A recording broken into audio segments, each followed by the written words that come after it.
welcome to my YouTube channel. My name is Berry, and today we are going to be watching craziest conspiracy theories that turned out true. My conspiracy theory is that you will use code Berry at checkout for 10% off your gamer subs order at Plague, or come by the Twitch stream, twitch.tv/BerryCrepe. What? Okay, that was shameless. I'm sorry. Oh, I'm sorry. Anyways, let's check it out. A top-secret military program recruited people with impossible abilities. The X-Men? What about the X-Woman? What about my ex-wife? Scientists discovered something toxic in a product used by millions of Americans. People who suspected these things were just laughed at. Then the truth was revealed. These are insane conspiracy theories that turned out true. Part 2. Make sure you guys watch the full video because I'm doing part 1 at the end. But you don't have to watch it in any particular order. It would mean the world if you guys subscribe, and I will do the best that I can to put out the best videos I possibly can for you. I'm Visual Venture, and you are awesome. You are awesome. Can we get a clappy in the chat for Visual Venture, my goat, making the best videos ever, giving us some history. We be learning stuff. We be laughing. We be hooting and hollering. The absolute goat. We love you! The psychic spy conspiracy. Most wars are won with weapons, soldiers, and strategy. But in the 1970s, the US military tried to use human superpowers to fight a war. If somebody came up to you and they said, give me all the money in your bank account right now and I'll make it to where you can shoot lasers out of your eyes, would you say yes? I would. But to be fair, I'm in debt. So that might just be an even Stevens. Secretly recruited psychics and fortune tellers. People. No, they got the Long Island medium. Well, sir, I'm talking to your uncle right now. And he said he's disappointed in you. No! Who heard the rumors didn't believe it. But years later, declassified documents revealed everything. Here's how it started. In the early 1970s, the CIA was worried about the Soviet Union. Reports claimed the Soviets were spending millions of dollars studying psychic powers. They wanted to build a team of psychics that could see what Americans were doing from hundreds of miles away. Watching TV, watching American football, eating my big old fucking burger, drinking my mega gulp, driving my Ford F-150 and jerking off in the driver's seat while I'm scratching my asshole. There you go. That was free. The idea sounded impossible, but the US government couldn't ignore even the smallest threat. So the CIA also quietly launched its own psychic research program. It was called the Stargate Project. They started recruiting Americans who claimed they had psychic abilities. Okay, we're gonna believe those people? Yeah, I have psychic abilities and also I cost $1 million a year. Most promising candidates were brought to a secret location in Maryland. Their first task was simple. They needed to prove that they were really psychic. Okay, watch this. CT, put like something on the screen. I'm gonna move it. I'm gonna move this Ticonderoga pencil and snap it in half.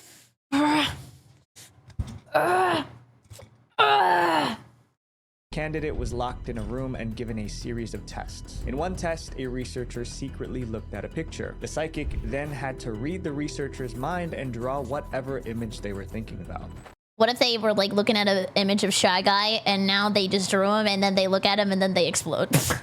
On the left side of the page, you see the original target, and on the right, Geller's response. When the drawings were compared to the original images, they claimed that some were surprisingly close. Whoa. This is the most off-target of the drawings that he did. Some candidates passed the tests. They were ready for their first psychic spy mission. The psychics were given one test and you get to be a psychic spy? Oh, hell no. I mean, he probably more qualified than my TF2 teammates, but damn. the coordinates of specific locations. Then they were asked to describe what was happening there. They called it remote viewing. Once they started talking, the researchers were stunned. It seemed that a lot of their information was quite accurate. We were finding information that saved lives that couldn't be found in any other way, not even through spy-in-the-sky satellites or ground agents. Some psychics could reportedly see into Soviet military bases. Their descriptions were incredibly detailed. No one could explain how they were supernaturally seeing these things, but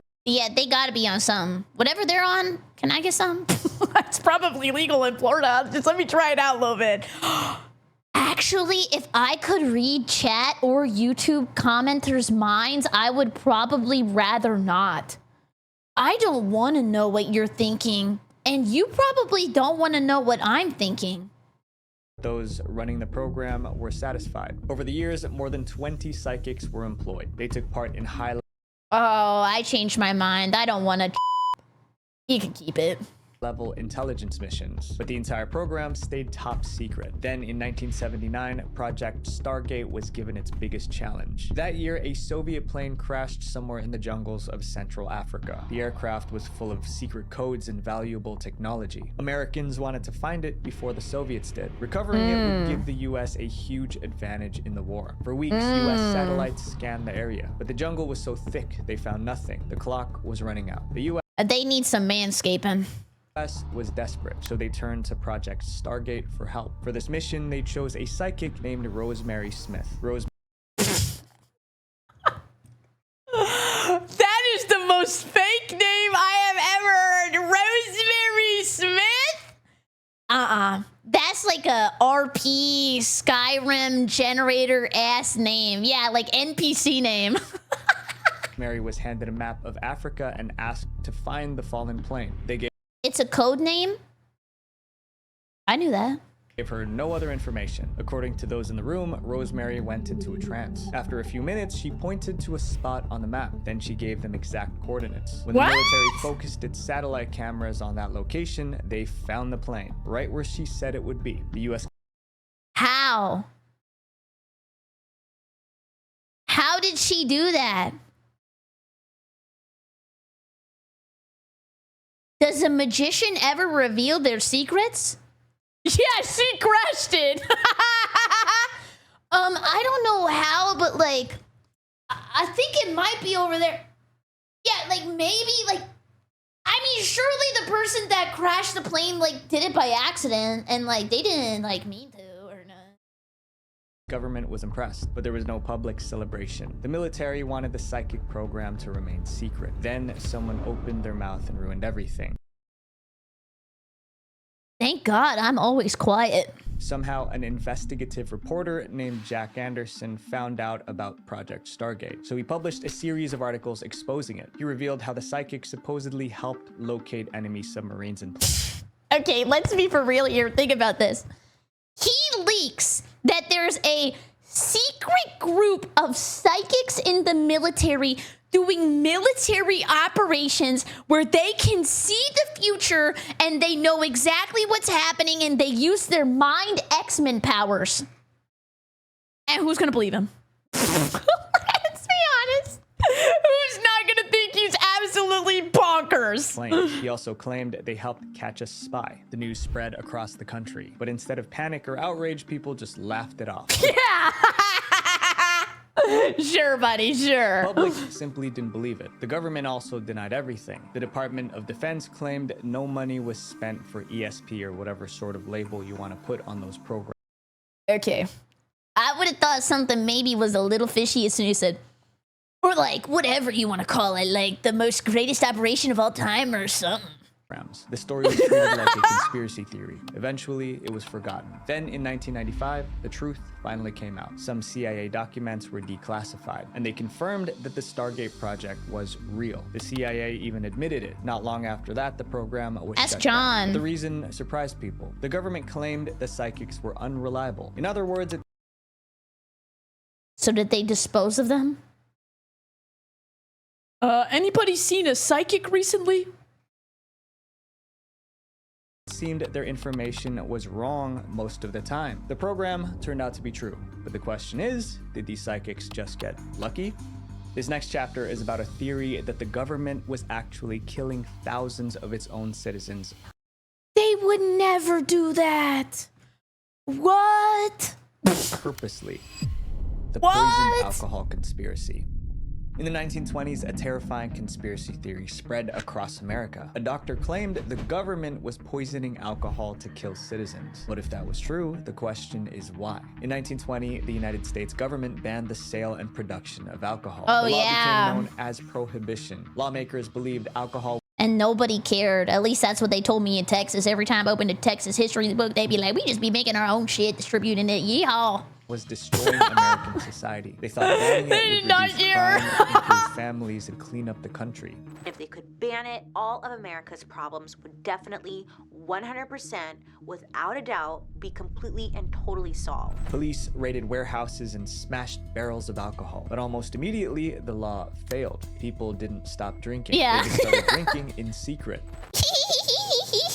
Almost overnight, a whole underground economy sprang up dedicated to smuggling and selling alcohol. If anything, alcohol consumption became more widespread as people... Yeah, because, like, if you tell people not to do something, they're gonna want to do it more because now it's badass and sexy. People sought to outwit the law. Bootleggers needed huge amounts of alcohol to keep up with demand, so they came up with a dangerous idea. They would turn industrial alcohol...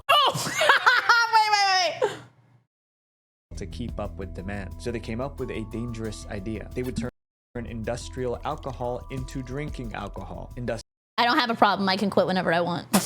Industrial alcohol was used in paint, cleaning products, and medical supplies. It was never meant to be consumed because it contained harmful chemicals, but that didn't stop them. Some people filtered industrial alcohol, bottled it, and secretly sold it in bars. As demand grew, thieves started breaking into factories. Oh, isn't that when they did, what are those secret bars called where you gotta know a code? You, like, walk up, you go, hey, the code is, a peanut butter jelly sandwich. I was speakeasy. Then they're like, yes, you're correct. Come on in. Stole entire barrels of industrial alcohol and pushed it into the black market. The government knew this was happening, but they couldn't stop the theft. Oh, so then this is my theory, a game theory. They said, never mind, we're sorry. Actually, we want to tax this, so how about we all forget this happened? They decided to make the stolen alcohol undrinkable. The government sent a secret order to industrial alcohol makers. They told them to add deadly poisons to every batch. There was already some methanol in most industrial alcohol formulations, but the government added more, a lot more, to the point where it was sometimes 10% of the entire product. People kept stealing industrial alcohol from factories. Only now it was poison, and they had no idea. It was bottled and sold across the country. Before long, there was a national disaster. Get a load of this guy. On Christmas Eve, 1926, 60 people were rushed to the hospital. Oh they all my drank toxic God! holiday liquor. 8 of them passed away before Christmas morning. And the On Christmas?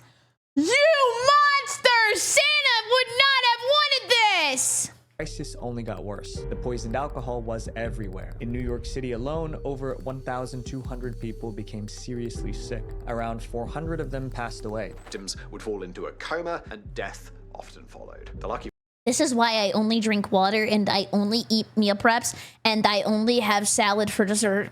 ones, if you could call them that, would lose their sight, but at least they'd survive. No one knew what was causing this sudden medical crisis, but one doctor was determined to figure it out. Charles Norris was the chief medical examiner of New York City. He watched these bodies pile up, and he figured out what was happening. He noticed that the victims all had one thing in common. They had been drinking, so the poison likely came from alcohol. But bootleggers wanted repeat customers. They wouldn't poison loyal buyers. So if bootleggers were not doing it on purpose, who was? To Norris, the answer was obvious. Norris called a press conference. Then he accused the government of poisoning alcohol.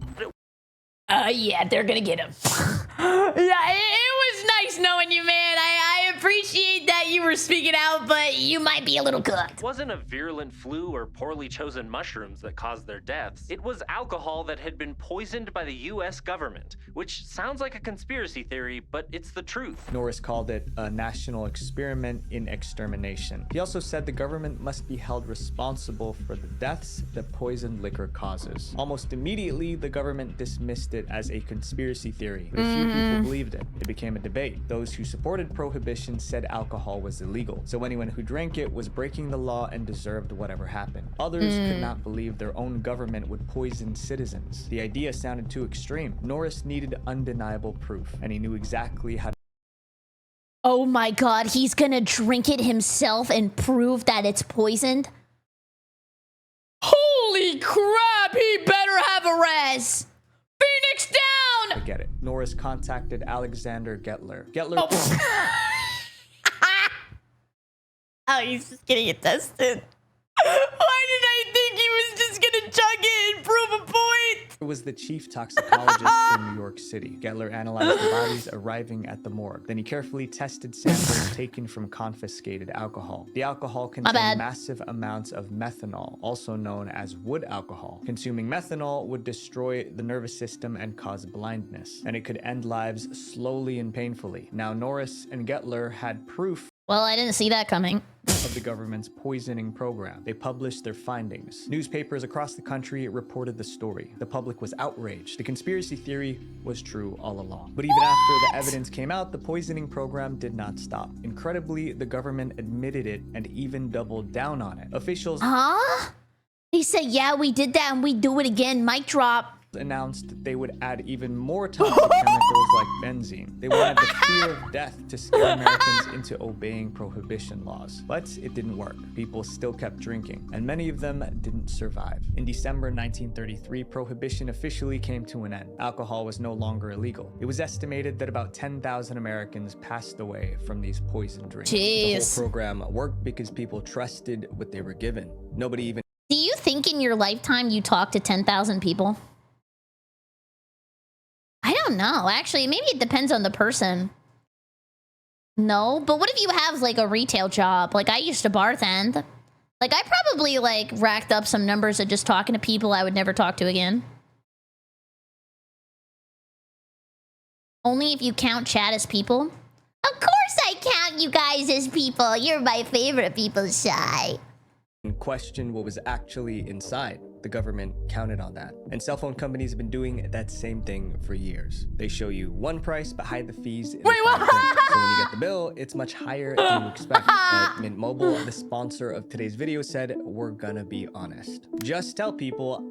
Oh my god, I say that all the time. I literally cannot stop saying let's be honest, but it sounds like I'm saying let's be honest, like I'd be like kissing the ladies. The actual price. And you don't have to sacrifice quality to get it, because every plan includes unlimited talk and text on the nation's largest 5G network, plus free calling to Mexico, Canada, and the UK. And you guys might be thinking that switching carriers is a massive headache. It's actually super simple. You can activate a new plan with an eSIM in minutes from the comfort of your couch. Plus, you can keep your same phone number and all of your existing contacts. It might sound too good to be true, but here's why they can do this. Mint Mobile brought the bulk buying concept to wireless. Basically, the more months you buy up front, the more... Does anybody still have a wired phone, like at their house? Like a landline? I don't know the last time I've seen somebody with a wired phone. Yes? No? No? Never? No? or you save. Mint lets you choose the data amount that's right for you, 5, 15, 20, or unlimited gigabytes. So you're paying for only what you actually need, not for some plan that doesn't fit you. And if you have any issues, Mint's customer support has a 96% satisfaction rate, which is pretty impressive, and a 7-day unconditional money-back guarantee. Do you guys have a 96% satisfaction rate with Stream? Don't answer that, actually. My friends, use my QR code or link below to stop sorry. overpaying for wireless, just because that's how it's always been. With premium plans starting at just $15 a month, Mint helps you break the can I come back? wireless cycle. This next conspiracy involves a plot to assassinate a world leader, and it failed because of one stupid mistake. The Mafia hit conspiracy. What? In the late 1960s, an investigative journalist made a shocking claim. He's talking into a mushroom. Why? Is he Lulu?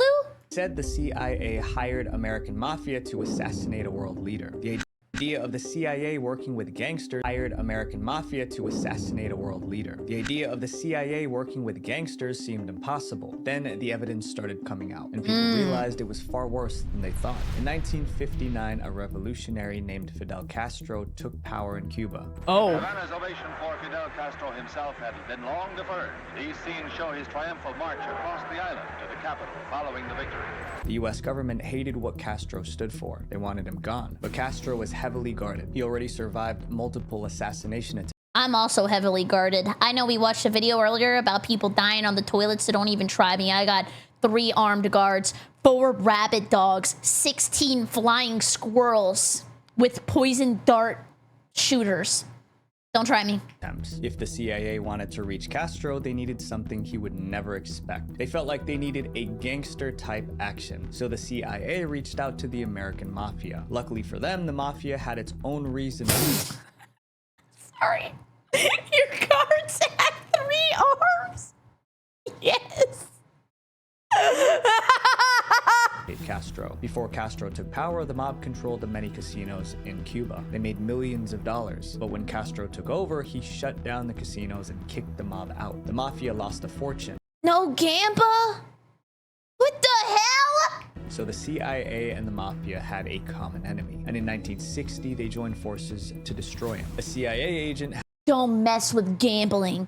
Don't mess with alcohol. And don't you dare mess with video games. had a meeting with a Las Vegas mobster. The offer was simple. The CIA would pay the Mafia $150,000 to eliminate Castro. But the Mafia hated Castro so much that they insisted on taking the job for free. Don't even worry about it, man. We don't want your pennies. Later that year, the CIA and Mafia secretly met again. This time, they discussed exactly how they would do it. The CIA wanted to use a firearm, but Castro was heavily guarded at all times. No gunman could get close enough to pull the trigger and escape. So the Mafia suggested a quieter solution. They would use some type of potent pill that could be placed in Castro's food or drink. If I was like a really hated person, I would never eat or drink anything. I don't know. I would always be so scared. CIA agreed. They returned to the lab to create the poison. Soon, they developed 6 pills filled with lethal toxins. Once they were slipped into Castro's drink, the pills would dissolve instantly, and they worked very fast. Castro's demise would look like a sudden natural illness. The CIA handed the pills over. Okay, how did they mess this up? Did somebody accidentally switch it with like a, I don't know, like a little dinosaur that grows into a sponge? Looking for that. Damn it! Over to the Mafia. The Mafia passed them to a Cuban official with access to Castro's food. The plan was in motion. The Cuban official placed the pills inside a freezer for safekeeping. He picked a time and day. All he had to do was slip the pills into Castro's chocolate milkshake. And the cherry on top, he it up. But at the last minute, the man chosen for the job made a stupid mistake. When the would-be assassin went to retrieve the poisoned capsule from the freezer where he had hidden it, he found it frozen to the wall. What? To free the capsule caused it to rupture, scuppering the assassination attempt. The pills were ruined. With no poison left to use, he called off what a pill to swallow. mission. After that, the Mafia searched for someone else who could get close to Castro's food, but every plan failed before it could happen. In 1961, the assassination plan was officially abandoned. The CIA and Mafia quietly went their separate ways. Sure.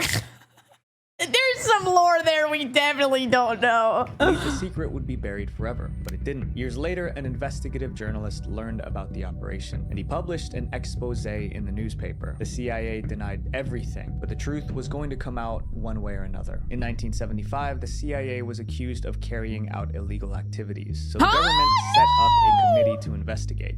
The United States must not adopt the tactics of the enemy. Means are as important as ends. The investigation uncovered files that confirmed the CIA worked with the Mafia. The story became front-page news. According to the files, the CIA met with 2 mob bosses during the negotiations. One was Chicago mob boss Sam Giancana. Dude, they always got like a uniform. Here. I know I've been using this a lot, but like I feel like I gotta fit in. The other was Las Vegas mobster Johnny Rosselli. The committee called Sam Giancana to testify, but he never made it to the hearing. On June 19th, 1975, just days before his testimony, Giancana was found lifeless. He was assassinated in his home in Illinois. The time Okay, well, it definitely wasn't that other guy. Or maybe he used the fridge instead of a freezer this time. It was incredibly suspicious, but the committee moved on to its next witness, Johnny Rosselli. Thankfully, Rosselli managed to testify. Rosselli was fully cooperative. For 2.5 hours, he told of plotting with the CIA starting in 1960 to try to kill Castro. He told them about the meetings and the poison pills, everything. But speaking out was a fatal mistake. Shortly after his testimony, Rosselli disappeared. He was later found lifeless floating off the coast of Florida. But the truth was already...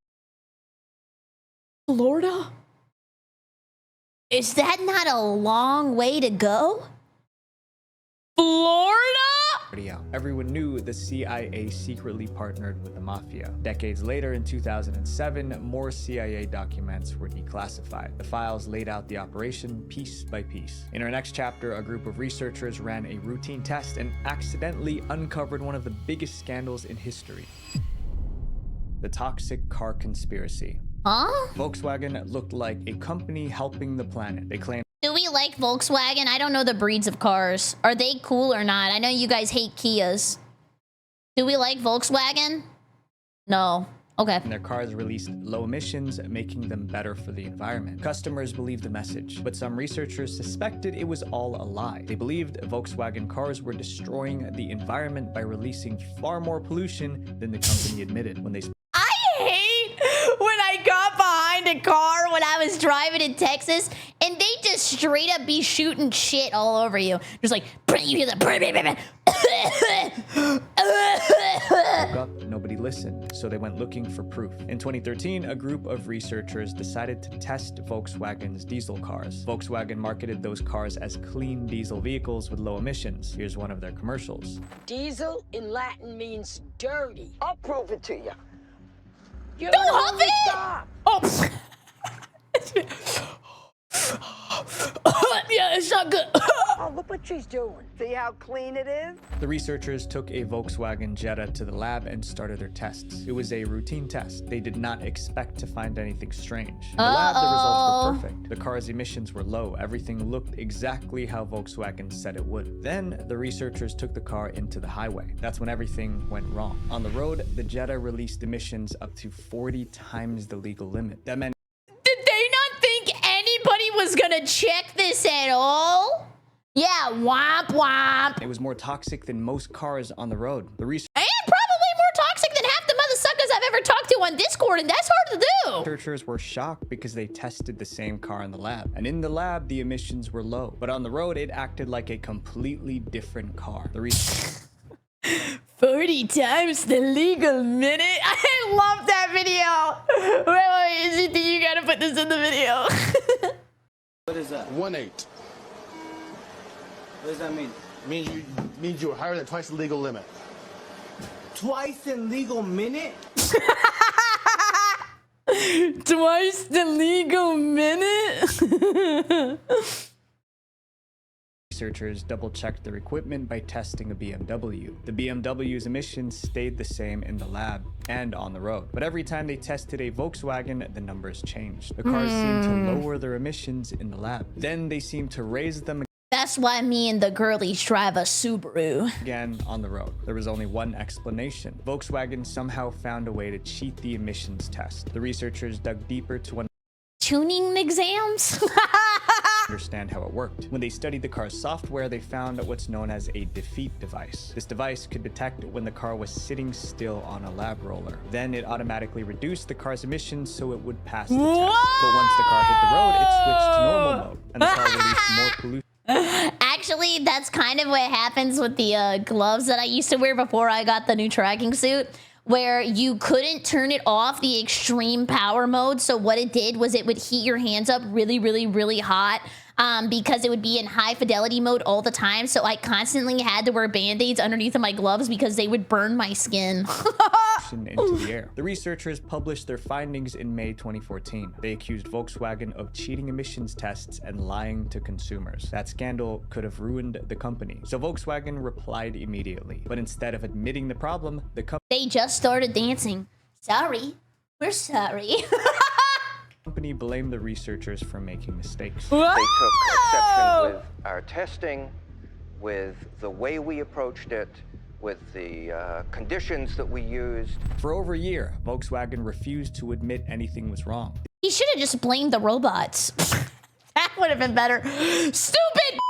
They keep messing up building the damn cars! Don't worry, they're going to the chop shop! They insisted that their cars were environmentally friendly, but the researchers refused to back down. And we said, fine, we're going to do it again.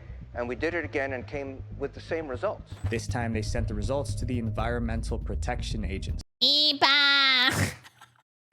old movie. The EPA reviewed it carefully. Then the EPA made a massive decision. They refused to approve Volkswagen's 2016 models for sale in the US. The executives at Volkswagen now had a choice: lose their entire American market or confess. On September 3rd, 2015, Volkswagen executives finally admitted the truth. The Brought out the ukulele. company installed software on its cars to cheat emissions tests.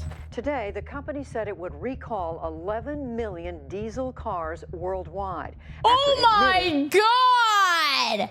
How much money is that? I gotta know how much that cost them. They were definitely crying. That's gotta be at least more than $4. They had been rigged to cheat emissions tests. For years, those cars pumped high levels of pollution into the air. And the whole time, Volkswagen claimed it was making clean, low-emission cars. It was a global scandal. Volkswagen's CEO issued a public apology. They are still paying the fine today. Oh my God! Don't ever lie. Don't ever cheat. You are perfect the way you are. Believe in yourself. I don't know why that turned into Hope Corps. We are very sorry to have broken your trust. I think what they meant is we're very sorry to have lied to you. Why does it sound like therapy? And you're talking about your bad ex. During another speech, the CEO admitted to lying to authorities. So let's be clear about this. Our company was... Let's be clearer than the emissions that they were releasing into the environment. dishonest with the EPA and the California Air Resources Board. He eventually resigned. The company pleaded guilty to criminal charges. I quit. They paid over $30 billion. 30 billion? Oh my God! Yeah, put the money in the fire. Holy crap. In fines. It was one of the largest penalties ever handed to a car company. In the end, Wow. millions of people learned the truth. The car company they trusted was lying to them. Don't trust anybody. Don't even trust me.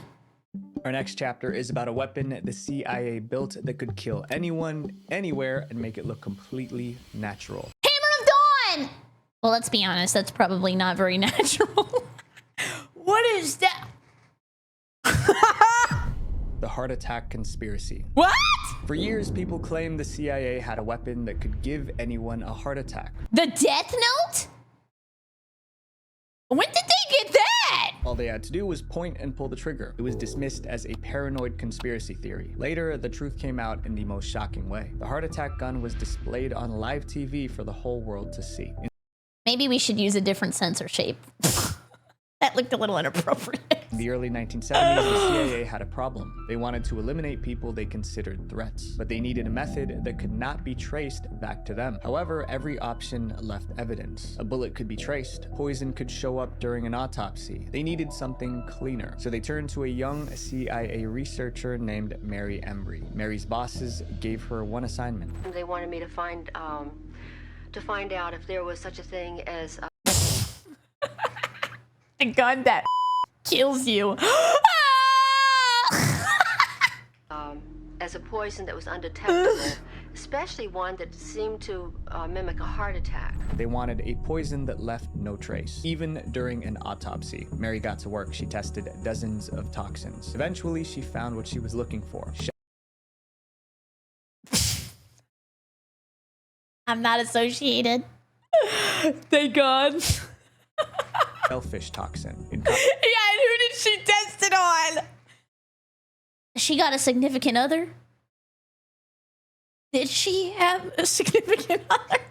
Concentrated doses, it could shut down the human heart. And even better for the CIA, it could disappear from the body. The CIA took Mary's discovery and built a weapon around it. They froze the toxin into a tiny dart made of ice. Then they loaded that dart into a modified pistol. The gun made almost no sound when fired. When the dart hit someone, it felt like an insect bite. Most people would ignore that sensation. But inside the body, the damage would start instantly. The dart would melt, releasing the shellfish toxin into the bloodstream. The victim would experience a massive heart attack. I wouldn't.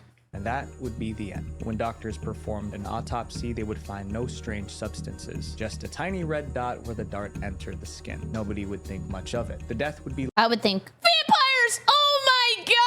listed as natural causes. The CIA now had an untraceable weapon, and they could take out anyone they wanted. It's not clear how many times the heart attack gun was used, but one thing is certain. The CIA stockpiled large amounts of shellfish toxins and hid them in a lab. The shellfish toxin was the untraceable poison used in the gun. Over the years, things changed. In the mid-1970s, the CIA came under investigation. Congress heard reports that the agency was involved in illegal activities, so they formed a committee to investigate the CIA. Senator Frank Church led the probe. He and his team found a stockpile of weapons and toxins inside CIA labs and warehouses. One of those weapons was the heart attack gun. Eventually, the CIA director was invited before a congressional committee to answer questions. The hearing was broadcast on live TV. During the questioning, the pistol was held up for the entire country to see. The CIA director was asked about the weapon. Does this pistol fire the dart? Yes, it does, Mr. Chairman, and a special one was developed. The country was shocked, and conspiracy theories were thrilled. There it was, proof that the CIA developed an illegal, untraceable assassination weapon. And then what did they do? Did they go to jail? Did they get in trouble? But one question has never been answered. Was it ever actually used successfully? The CIA never said, and they likely never will. Our next chapter... Damn, what was the point of that? What a waste of my damn time! Raises a question. How much of what the news tells you is actually true? The CIA news conspiracy. The news is supposed to tell the truth, but people believe the government was secretly controlling the news that people heard. And they believe that certain journalists were actually government agents hired to push certain narratives and bury others. Today, on today's news, I would like to let you know that there are 1,000 smilers currently smiling the brightest they can and releasing very, very high beams of sun into everybody's eyes, and you will go blind. More news at...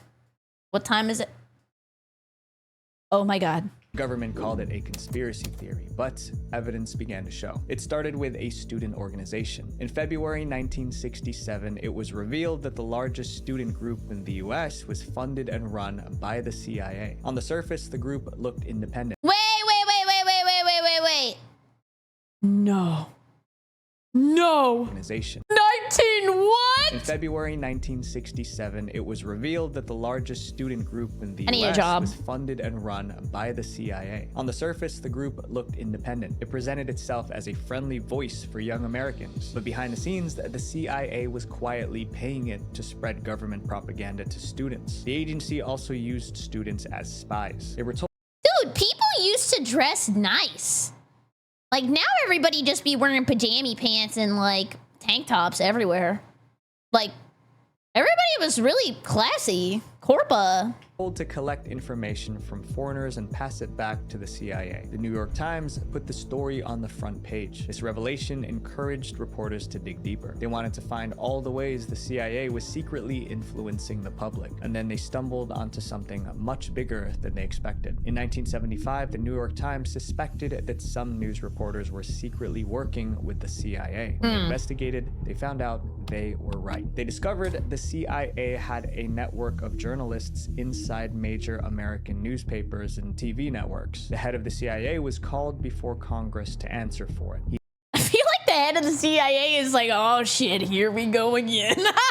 He admitted part of it was true. We do have people who submit pieces to American journals. Some journalists also admitted that the CIA contacted them to spread certain stories. We had been contacted by the CIA. As a matter of fact, by the time I became the head of the whole news and public affairs operation in 1954, ships had been established. Congress identified over 50 active journalists on the CIA payroll, but the actual number was much larger. In 1977, another investigation revealed that over 400 American journalists carried out assignments for the CIA over 400? Oh my god! That's a lot of people. Like, that's way way more than 399. Like, it just keeps getting bigger and bigger. You want to hear that? A period of 25 years. These weren't small-time writers. They were evening news anchors, award-winning reporters, and Pulitzer Prize winners. People who ordinary Americans trusted deeply. CIA documents Thank God nobody trusts me. also revealed the agency could plant fake stories in foreign newspapers, and those same stories could be picked up by American media. Alien signal detected in Florida. I do not know what he is talking about. And reported it as real news. This would mean that the CIA could manipulate the news in the United States by channeling it through some foreign country. The CIA was essentially writing the news. It was such a big scandal that the president got involved. In 1977, a presidential order banned the CIA from using journalists. The message to the public... Yeah, I'm sure they stopped.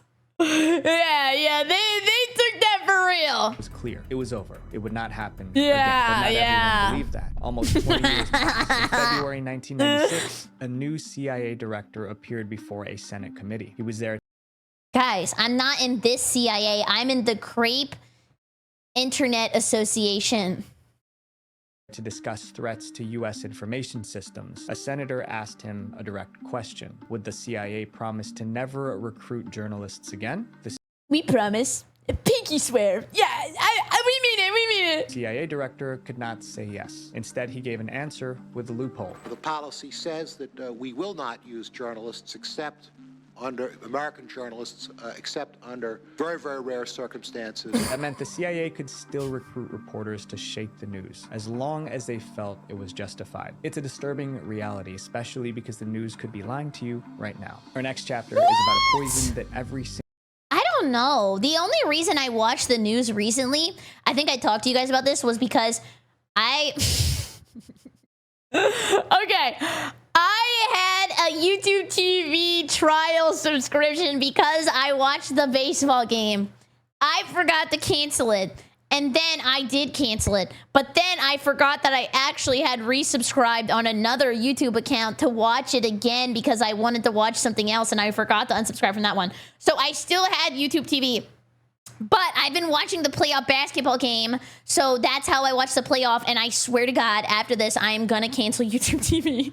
But I got to watch YouTube TV. So then the news came on, and it's actually crazy. Like, I kind of wish I didn't have the news because now I know all the crazy crap that's happening with all the Florida men in Florida. And a lot of it is actually near me. And before I felt safe, and now I definitely feel like there's crazies near me. I wish I just didn't know. single American was breathing, and almost no one knew. The Ethel conspiracy. In the 1950s, a scientist made a disturbing discovery. The average American had massive amounts of lead inside their body. Some those damn Garfield cups. people thought it was normal, but the scientist felt something far more dangerous was happening. He believed giant corporations were knowingly polluting air with toxic lead. But when he tried Yeah, fly into LA. We know. warning the public, those billion-dollar companies tried to ruin his life. The story began in the 1920s. Car companies discovered that adding lead to gasoline made engines run smoother. They called the new leaded gas ethyl. Car owners loved it. Selling ethyl was incredibly profitable, but there was a serious problem. Lead was toxic. In fact, lead was so toxic that workers in the leaded gas factories suffered hallucinations. Dude, working in a factory was actually hell. Like, they just play tested every disease. Some even passed away from lead poisoning. Lead particles could spread through the air. Simply breathing too much could make people very sick. But the companies did not want to stop producing leaded gasoline. The business was making far too much money, so they refused to accept that lead was poisoning workers. It was harmful. They tried to say that that didn't matter. They tried to blame the workers who got sick in their factories. There was an even bigger issue. How do they blame the workers? Should have worked harder, then you wouldn't have been sick. Like, what? Yeah, how are they gaslighting the workers? I don't understand. Cars using leaded gasoline released fumes that contained the lead. Those fumes dissolved into the air, and anyone who breathed that air also breathed in tiny amounts of lead. The car companies knew this could scare the public, so they tried to control the narrative. They wanted Americans to believe lead was safe. To do that, they hired scientists to defend lead. These scientists told the public that lead was naturally found inside the Lead is there. Look at me. I'm doing it right now.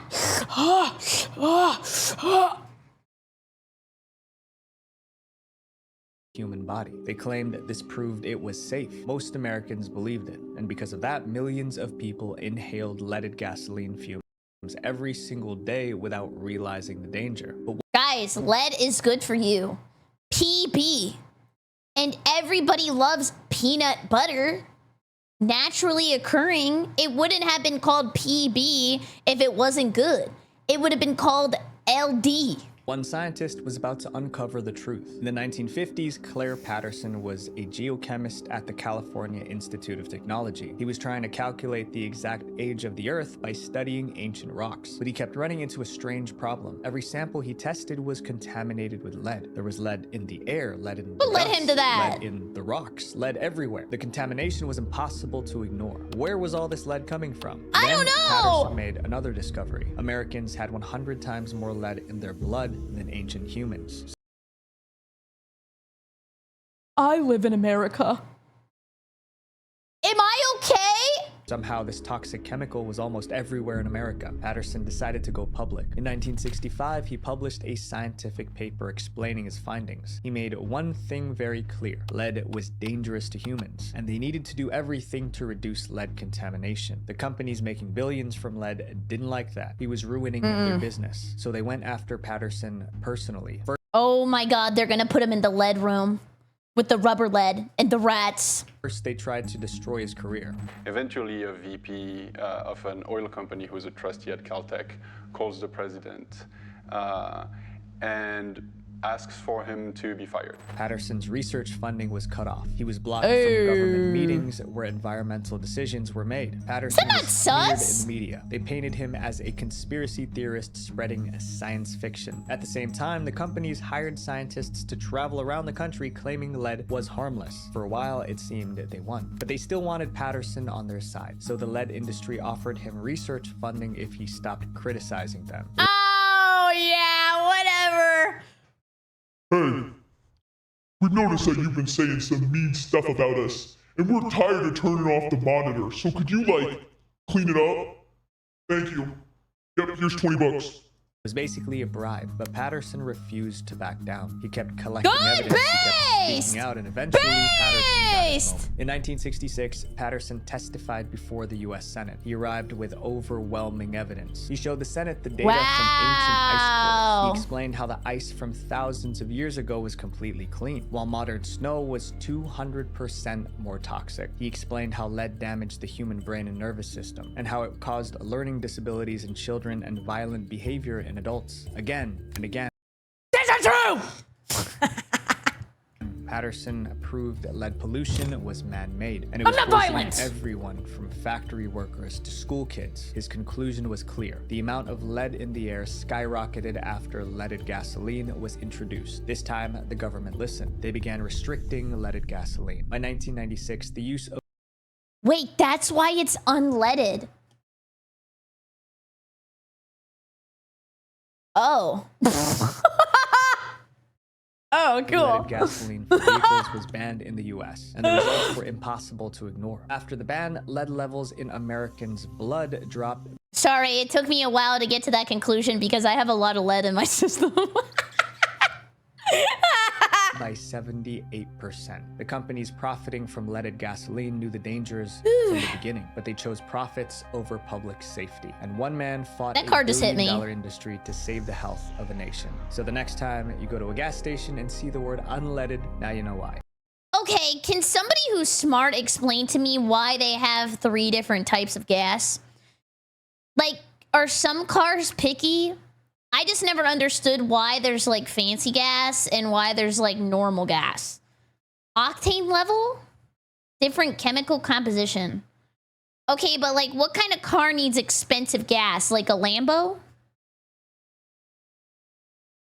Like if you have an expensive car, then you need the really good gas? Oh, so that's why I don't know. I'm too broke. This shit's out of my tax bracket. My friends, the most dangerous thing you can do is trust blindly. Always do your own research and think critically about what you see and hear, and never stop seeking the truth. Visual venture. Wait, he's gonna say something. Wait, I know it. I knew it. Oh my god, I'm a psychic from the beginning of the video. I just escaped. Make sure you guys watch part 1 of this true conspiracy theory series. We talk about a company that decided it was cheaper to let people die, world leaders performing strange rituals in the woods, and a spy program so ridiculous it sounds made up. Click right here to watch it. Love you. Anyways, thank you so much for watching. If you're new here, let me scoot her. By the Twitch.tv/BerryCrepe or... Sorry, this chair needs some WD-40. Use code Berry for 10% off your gamer subs order. It super helps me out. I hope you have a great evening. Goodbye, YouTube. Goodbye, goodbye, goodbye, goodbye. Wait. Goodbye, goodbye.